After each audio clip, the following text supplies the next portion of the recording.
This is a JLR box pressing tray, and we're going to talk about how it works. The tray is just a tray.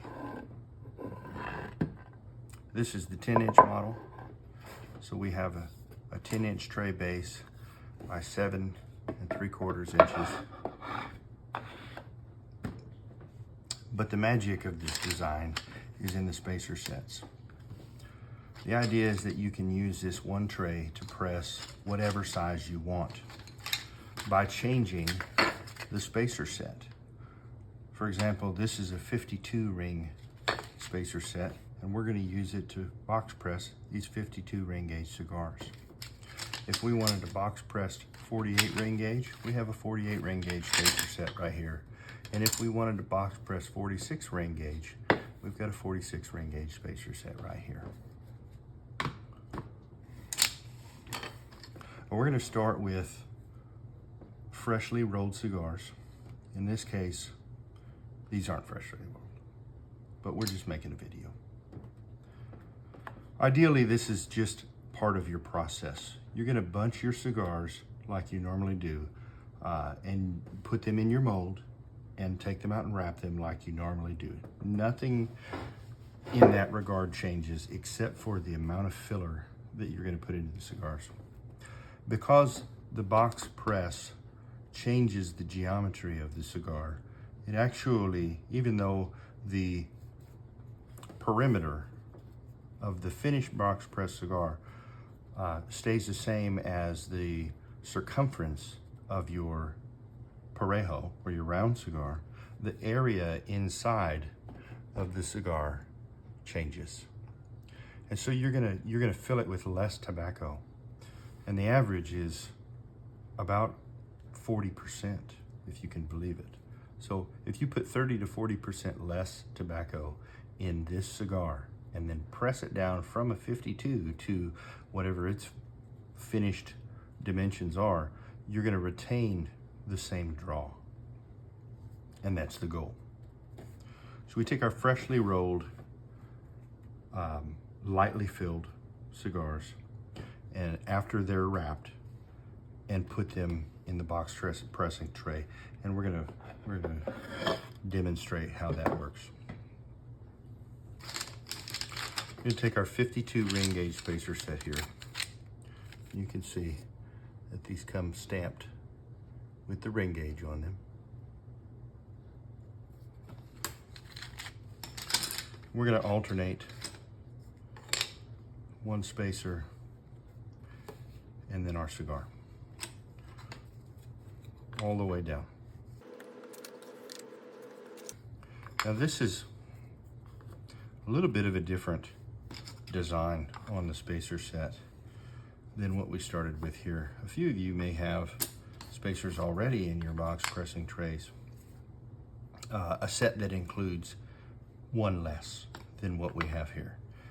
And the reason for that is because I've introduced what I call the final spacer. The final spacer is designed to relieve the tension on the cigars when you're putting that final cigar in. So we've put in our last cigar, and we're going to put in our last regular spacer there. And you can see we're still kind of loose here. That's where the final spacer comes in. You can see this is thicker than the rest. This is actually 1/4 inch. And that allows us to stay somewhat loose when we put that final cigar and last regular spacer in there, so that we're not shoving that in and risking damaging the wrapper. So where we're gonna put this is between the edge of the tray here and that last regular spacer, and we can just slide it in from the back, and you can see that it puts that bit of tension, that last bit of tension, and squeezes the cigars this way. So now these are in here nice and tight. Now we're ready to throw on the lid and put those in the press. We would have put these in here. You can see once we put these in the press, it will squeeze that lid down to the height of the spacers. And that's what determines the height of the finished box press cigar. Once we have them in there, once we do our initial press, for about 3 to 5 minutes, we're gonna pull these out and we're gonna flip them. Now the reason we flip them so soon after that initial press is because we're trying to avoid what's been called the candy bar effect. All of your force is coming from the top, and there's a lot of friction in between the cigar and each spacer. What that does is gives you a nice sharp edge on the face of the cigar, and leaves a more rounded edge on the bottom. And to avoid that, we just flip them after the first 3 to 5 minutes. So we'll pull our final spacer to relieve the tension, and then we'll flip each one of our cigars 180 degrees. Okay, let's just pretend we flipped them all. We're gonna put our final spacer back in there, put that tension back on these cigars, put our lid back on, and put them back in the press. Now I like to leave these overnight. I find the best results when you leave them in there for longer. What you're gonna see happening when you pull these out, you're gonna see a nice box press shape. But after they sit in your humidor for a while, they're gonna relax a little bit. So the longer you leave them in the tray under tension in the press, the less they're gonna relax over time after you pull them out. If you were to press these for only a few hours and take them out, they would have a nice box press shape, but by the next day, they would have relaxed quite a bit. Some people are going for that, and that's great. If that's what you want, then you may want to pull them out early. Pull them out after only a few hours. If you want to retain those corners, then you're going to want to leave them for quite some time overnight.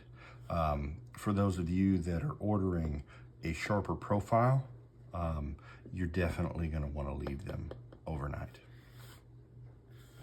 That's it for how it works. If you have any questions, reach out to me. You can check out my Instagram,